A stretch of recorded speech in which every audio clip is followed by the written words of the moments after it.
Hey guys, welcome to our travel vlog. Today, join us we explore the stunning and unique tourist spots of Cappadocia, Turkey. First up natin ang Uçhisar Castle kung saan makikita natin ang breathtaking panoramic views ng buong region. Then we'll head to Oskonak Underground City, isang fascinating network of tunnels and rooms na talagang historical. And pupunta tayo sa Pigeon Valley kung saan mabibighani kayo sa ganda ng rock formations at mga cute pigeons. Tara na and let's discover the wonders of Cappadocia together. Let's go!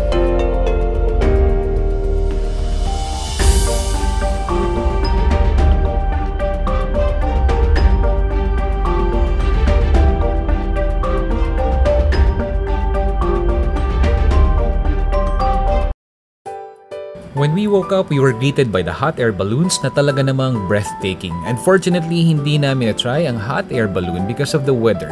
Kaya naman we started our private tour sa Uçhisar Castle. Results of erosion after 10 million. Yeah, so a life of huge. Uçhisar Castle isa sa mga pinakamataas na point dito sa Cappadocia. It's an ancient fortress na ginawa from a massive rock formation. From the top, makikita mo ang buong panoramic view ng region. From the fairy chimneys to the picturesque villages. Hindi lang ito maganda for photos, pero grabe rin ang historical significance nito. Kaya tara, let's explore and enjoy the breathtaking beauty of Uçhisar Castle.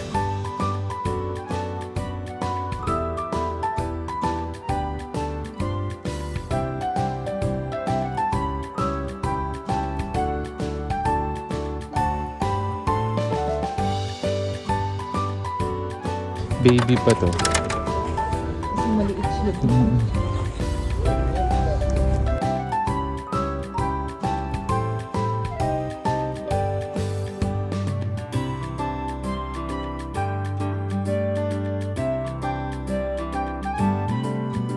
Ngayon ay maglalakbay tayo sa isa sa mga pinakakamangha-manghang lugar dito sa Cappadocia, ang Oskonak Underground City. Ready na ba kayo? It is section by section. The red will take us down and the blue. Ang Oskonak Underground City ay isa sa mga maraming underground cities dito sa Cappadocia. Na-discover ito noong 1972 ng isang lokal na magsasaka na naguhukay ng kanyang lupa. Imagine natuklasan niya ang isang buong underground city sa ilalim ng kanyang field. Ang mga tunnels dito ay sobrang fascinating. Noong unang panahon, ginamit ito ng mga sinaunang tao bilang kanlungan laban sa mga pagsalakay ng kaaway. Nagtayo sila ng mga kompleto at komportableng mga tirahan sa ilalim ng lupa, kompleto sa mga silid, kusina at ventilation shafts.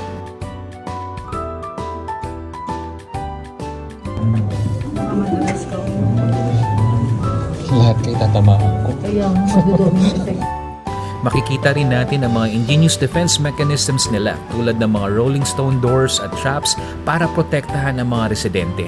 Ang engineering skills ng mga tao dito ay talaga namang impressive. That is the window that I mentioned you. Once you look from that window, you can see there are two big holes on the bottom. Those are the holes they were keeping the dead bodies, like a morgue of hospital. And as you know, they were taking them outside and they were burying them somewhere else on the ground. So we didn't find any skeletons and the bones over there. Okay, nothing.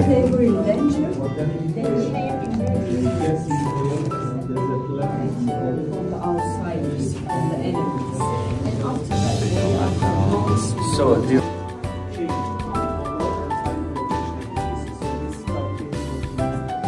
most common question if they were shorter than us. Yes.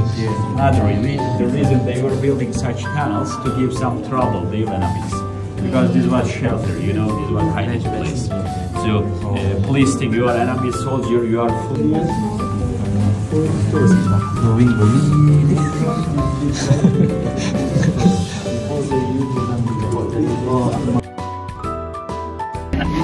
Okay na.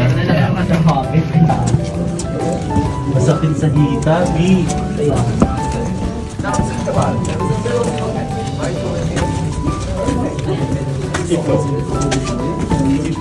Oh.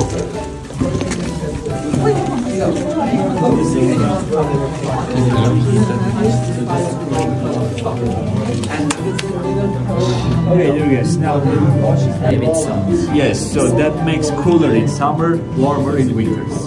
It's around. If you pay attention your left side, you can see there's a rolling stone door, looking like a stone wheel. It was the it is, as you see, one of the collapsed tunnels. You see there's a hole in the middle of it. They put a stick so they can roll it, and after they close it, they were fixing it like that. So it is getting impossible for the enemies to roll it back from other side. That is why we say you're working just from inside. Just from inside you can push or pull it. For the enemies, on the way to break it. Yes, it is breakable, but you need to spend time, energy, supply. Yeah. And I didn't find anything.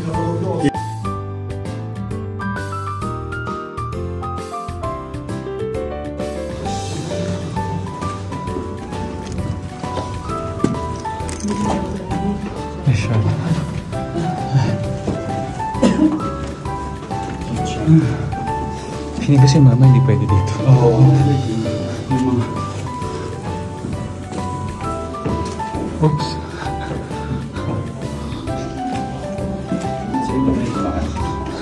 Para ma-shortcut.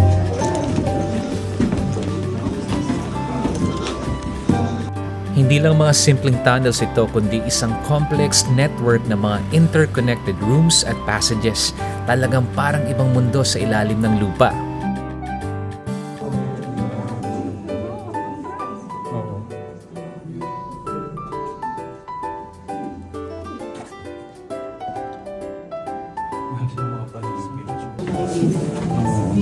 Ano, sunrise, yung vitamin na ano.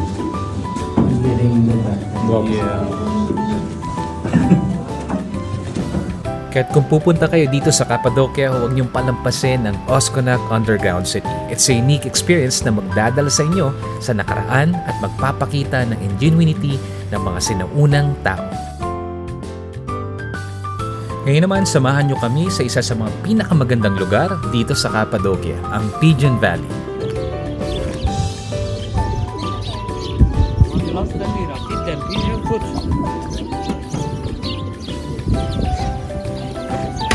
Kailangan i-feed daw. Para lumapit. Feeding. Pero magpa-feeding nga tayo para lumapit. 1 lira lang daw. 1 lira. Lamig na naman. Or daim ko naman din.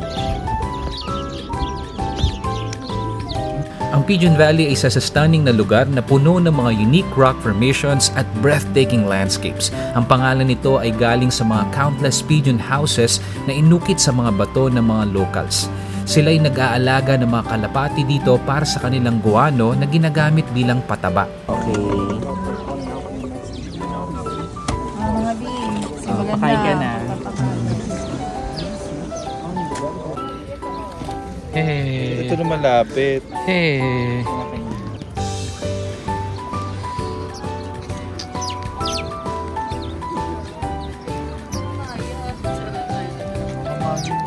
Napaka-serene at peaceful ng lugar na ito. Perfect spot para mag-relax, mag-reflect at mag-enjoy ng natural beauty ng Cappadocia. Bio, kuha kayo sa akin ng mga pagkain.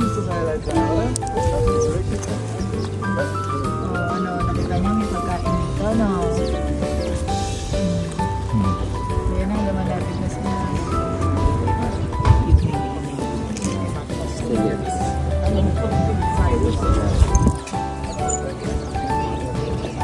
Ayan naman. Bili dito kayo kadi. Yan, sige, kumain tayo ng marami. Sige, picture tayo mamaya, okay?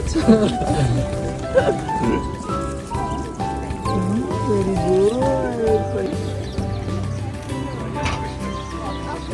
Galing. Ayan na. Don't be shy. Makikita natin dito ang mga pigeon houses na talagang intricate ang pagkakagawa. Ginagamit ang mga ito ng mga kalapate bilang nesting spots at ang guano nila ay mahalaga para sa agrikultura ng rehiyon.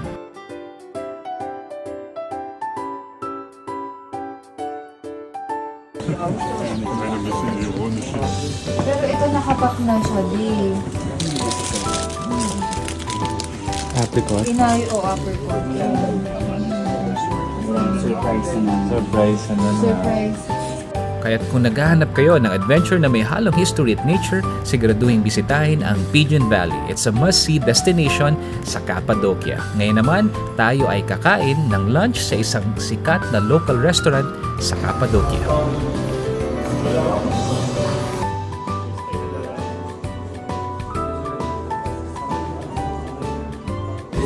Lentil soup, okay, lentil and wheat soup. Chorba.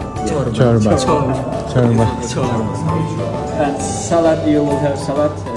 After the salad, for main courses, the most local traditional option is the pottery kebab. The clay pot stuffed with beef, tomato, eggplant, potato, and they oven it like 3 hours. You will not wait that long, don't worry. And once it's ready as well. And after that, you will have also you will have grilled chicken. Grilled chicken. With chips again. Chips. Grilled fish. Chorba. Happy na naman sila sa akin. It's special. His name Ezogel. Ezogel. Exoki. Ezogel. Yes. His name. Okay. Where are you from? Philippines. Yeah, Philippines. I go from Philippines. Oh, nice. Do you understand Tagalog? Oh, good. Ay, ito na yung may shoot to. Ito yung may Ito na naman yata yung may ano to. Thank you. Ba't may ganyan? Master Master Chef. Chef? Huh? The Master Chef? Chef Chuma. Chuma. My name is Friday. Friday? Why Friday? It's Saturday. Wednesday. I'm Wednesday. Wednesday Adams. Wednesday, Dado. Tari naman kami mo pasado. Hoy. For the cookery. Master Chef. Ay, Master Chef. Master Chef So, Showman. Showtime. Showtime. Kabugera. yung Master Chef, Gordon Ramsay. For the meal. Ito baka mabasag yung baso ko.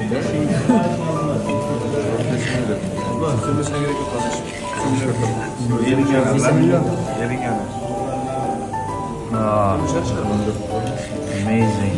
Aldel na lang namin sa Is there a genie inside?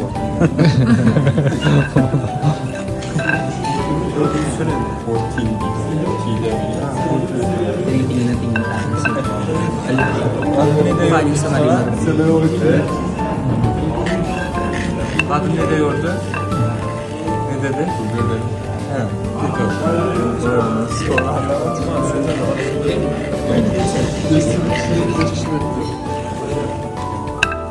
Hanım da elimizi yanlış açalım. Tapos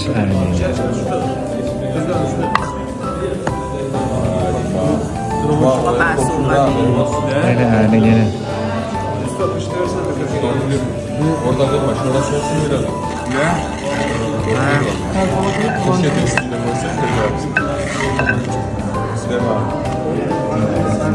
Baka kasi hindi pa luto sa loob. Abracadabra.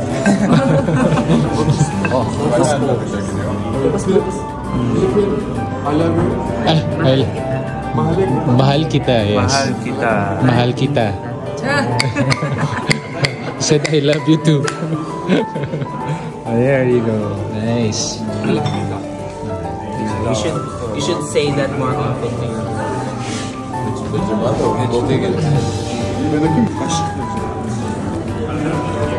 Thank you. Kala ko kandila. Thank you. Finish? Yes, finish. Thank you.